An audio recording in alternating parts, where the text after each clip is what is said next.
సంవత్సరాల తరబడి ఎన్ని మందులు వాడినా మీ మోకాల నొప్పులు తగ్గట్లేదా? ప్రాణ పెయిన్ క్లినిక్ లో అత్యాధునిక చికిత్స. చాలా గర్వంగా అనిపిస్తుంది నాన్న.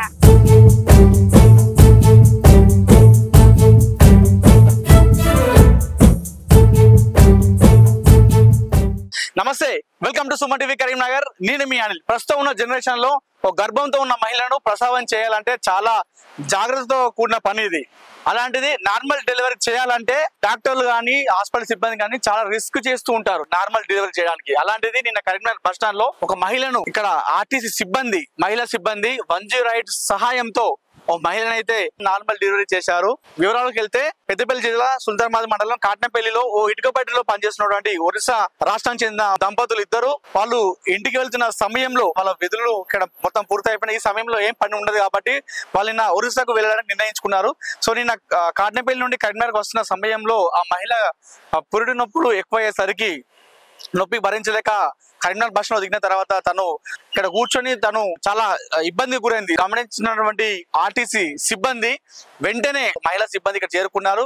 చేరిన వెంటనే ఆ మహిళను చూసారు. అప్పటికే తను ఇక్కడ నొప్పులతో చాలా తీవ్రంగా ఇబ్బంది పడుతుంది. ఆర్టీసీ సిబ్బంది మహిళలే ఆ మహిళనైతే గర్భం నుండి ఆ శిశువునైతే క్షేమంగా బయటకు తీశారు. సో ఇది నిన్న బయటికి రావడంతో అందరు ఇప్పుడు ఇక్కడ ఆర్టీసీ సిబ్బందిని మెచ్చుకుంటున్నారు. వాళ్ళు చేసినటువంటి ధైర్య సాహసాలను చాలా మంది ఇక్కడ కొనియాడుతున్నారు. ఒకసారి వారితో మాట్లాడదాం. నిన్న ఇక్కడ ఏం జరిగింది, టైంలో సిబ్బంది వాళ్ళు ఇక్కడ ఏం చేశారు, ఎలా ప్రసవం చేశారు అనేది వాళ్ళతో ఒకసారి మాట్లాడే ప్రయత్నం చేద్దాం రండి.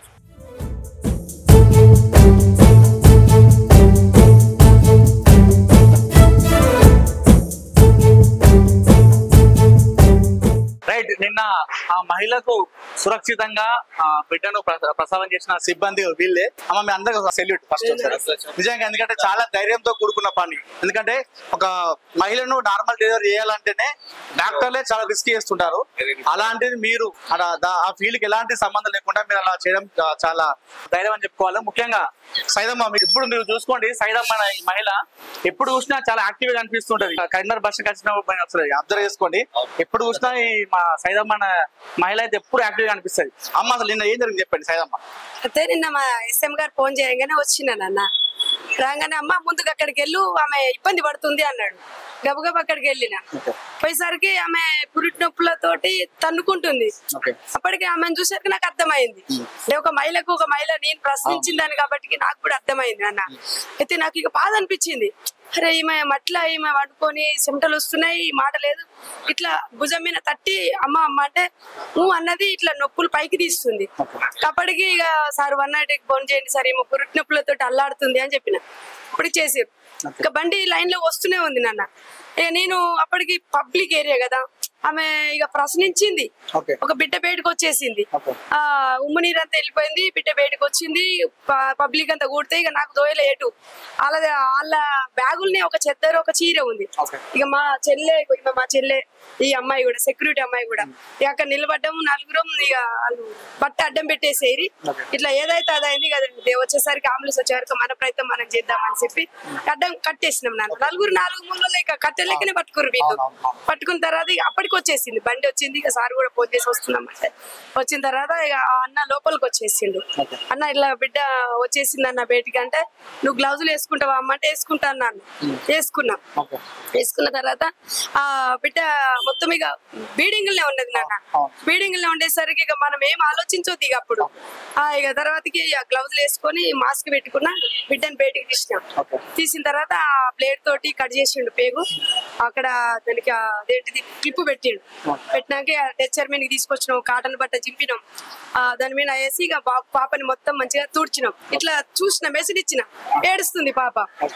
సార్ పాప మంచిగానే ఉంది సార్ అనగానే ఇక జెంట్స్ రాకూడదు కదా అని చెప్పినాం. చెప్పగానే అప్పటికి ఇక సార్ కూడా దగ్గరికి వచ్చి పాపను తుడిచినాం. మళ్ళీ ఒక బెడ్షీట్ పరిచి ఆమెని ఇక్కడికి బెడ్షీట్ మీదకి మళ్ళీ తీసుకున్నాం, షిఫ్ట్ చేసినాం. పండుకున్న ప్లేస్ నుంచి ఇక్కడికి షిఫ్ట్ చేసినాం. చేసి మళ్ళీ 4 దిక్కులు బట్టి అంబులెన్స్ లో టెచ్చర్ మీదకి ఎక్కించి లోపలికి పెట్టినాం. ఇక తల్లి బిడ్డని క్షేమంగా పంపించినాం. మా వంతుకు మానవత్వంగా మేము సాయం చేసినాం. ఎట్లా అనిపిస్తుందమ్మా? చాలా గర్వంగా అనిపిస్తుంది నాన్న. ఎందుకంటే ఆమెని ఆ టైంలో నాకు ఏం ఆలోచించలేక నాకు చాలా అంటే చాలా బాధ అనిపించింది. అంటే అక్కడికి ఆ ప్లేస్ లా ఆమె బడి తండ్లాడుతుంటే అన్ని చెప్పి దేవుడు అనేవాడు ఇక్కడికి తీసుకొచ్చింది కావచ్చు నా రూపాలని నేను చాలా ఇప్పుడైతే గర్వపడుతున్నాను. ఎందుకంటే అప్పుడు మురికిలా చేతులు పెట్టి తీసి ఆ బేబీని ఇచ్చి అని అంటే చాలా అదే గాని ఇంత వైరల్ అవుతుంది అనుకోలేదు మేము.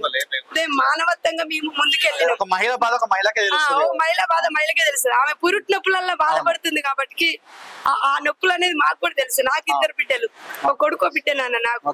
అందుకోసం నాకు ఆమె అర్థమైంది. ఆమె మాట వస్తలేదు, వాళ్ళకి తెలుగు రావట్లేదు, నాకు హిందీ రావట్లేదు. అయినా కూడా నేను ఇక మానవ భాష భాష అర్థం కాకుండా మనకు బాధ అర్థమైంది నాన్న.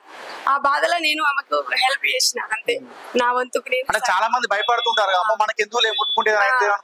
చాలా మంది ఇక్కడ కూడా అన్నారు. అంటే మమ్మల్ని మేము ముట్టినాక కూడా మమ్మల్ని ముట్టుకోలే. అది కూడా అంటే అట్లా కూడా అంటే మనుషులకు ఒక్కొక్కరికి ఆలోచన ఉంటది. మేము వచ్చిన తర్వాత కూడా మమ్మల్ని తాకలే.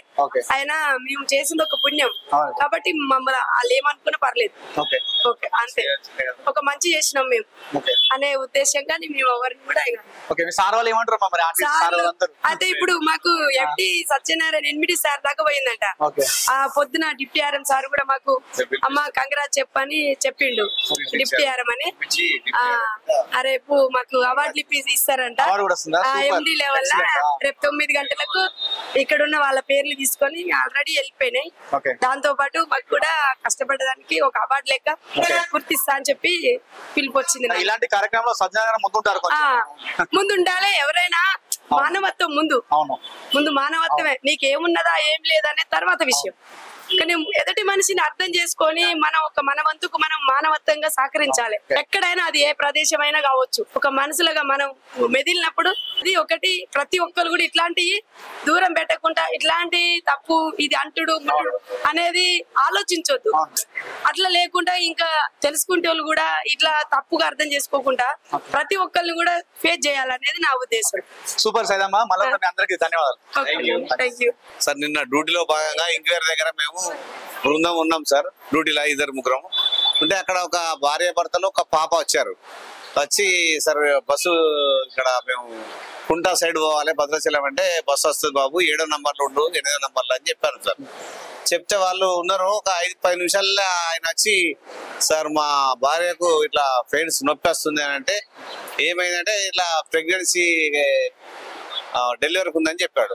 అంటే మా దగ్గర ఉన్న స్లీపింగ్ అమ్మాయి ఉన్నది రేణుకా ఆమెతోని ఒక వాటర్ బాటిల్ చాయ్ పంపించినాక చాయ్ తాగినాక పక్క సైడ్ లో ఉన్నది ఒక చెట్టు ఉన్నది. ఆ చెట్టు కాడ తీసుకుపోయి పడుకోబెట్టాడట. బట్ట వేసి పడుకోబెట్టాడు.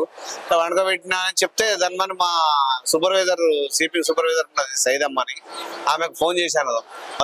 వచ్చినాక వీళ్ళ బృందాన్ని 3 తీసుకుపోయి ఆడ చూసేసరికి మరి ఆమె ఏమన్నా అంటే ధన్మాన్ సార్ డెలివరీకి ఉన్నది కాబట్టి 198 ఫోన్ కొట్టరు సార్ అంటే 198 ఫోన్ కొట్టాను. ఫోన్ కొడితే మానకొండ దగ్గర ఉన్నామండి, ఒక 10-15 నిమిషాలు వస్తున్నాం అందరు.